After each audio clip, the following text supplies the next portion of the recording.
Hai guys, terima kasih kerana memilih Mat Fast Berita Terkini. Sebagai tanda sokongan anda, sila tekan butang subscribe dan loceng untuk update terkini. Terima kasih. Adakah undi percaya Ismail Sabri masih diperlukan? Ini jawapan pakar perlembagaan.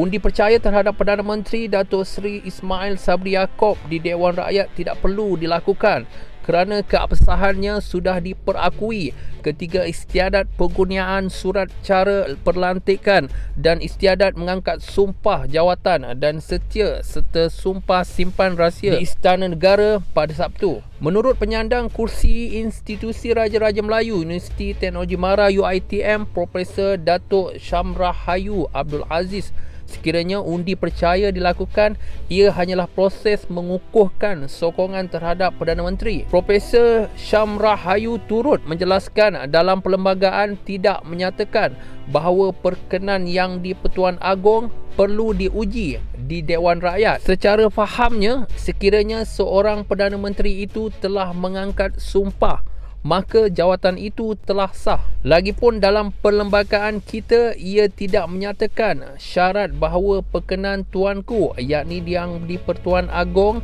harus diuji di Parlimen. Kita tidak perlu lagi mengesahkan perkenan tuanku itu. Sebenarnya perkenan tuanku secara legal suatu pelantikan yang sah.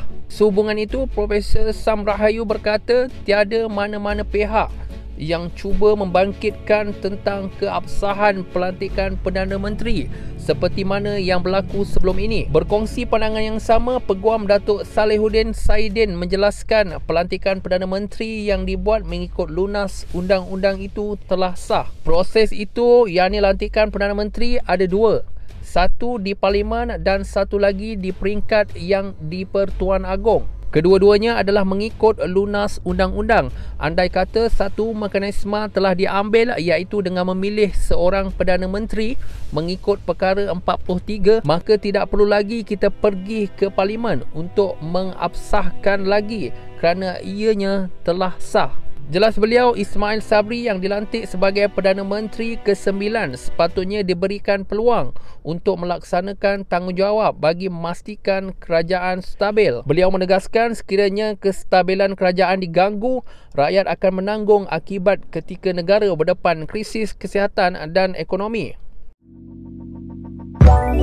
Let it go, make my body go, make our bodies high.